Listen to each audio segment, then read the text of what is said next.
आखिरकार cantonment board Korangi crack के chief executive Faheem Ali के खिलाफ इलाका इंतजामिया इकट्ठी हो गई। तमाम जमातों का मुत्तहिद होकर कंटोनमेंट बोर्ड कोरंगी क्रैक के CEO फ़हीम अली के खिलाफ घेरा तंग करने का फैसला। अवाम की काविशें रंग ले आईं और तमाम अवामी नुमाइंदे सर जोड़ कर बैठने लगे। ग्रैंड एहतजाज की तैयारियां।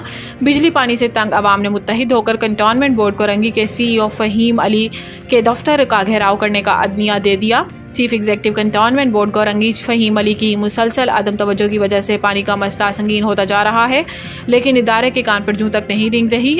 अवाम ने कौंसलर से इनके मौक़िफ़ की तायद मांगी। अवामी नुमाइंदे लब्बैक कहकर अब अवाम का साथ दें। तमाम सियासी जमातों के ओहदेदार आपस में सर जोड़ बैठे, मिलकर जामिया हिकमत अमली पर गौर। कंटोनमेंट बोर्ड कोरंगी के चीफ एग्जीक्यूटिव फ़हीम अली की अदम दिलचस्पी पर मीडिया और रावलपिंडी हेड ऑफिस में दरख्वास्त देकर एहतजाज को वसी करने पर गौर।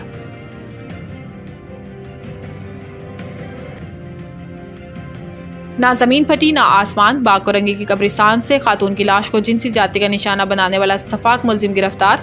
अवाम के हजूम ने मुलजिम को बदतरीन तशद्दुद का निशाना बनाया। अवाम कॉलोनी पुलिस ने मुलजिम को हिरासत में लेकर थाने मुंतकिल कर दिया। अवामी कॉलोनी पुलिस ने मुलजिम को हिरासत में लेकर थाने मुंतकिल कर दिया। पुलिस ने कहा कि खातून की लाश 10 से 12 रोज पुरानी मालूम होती है।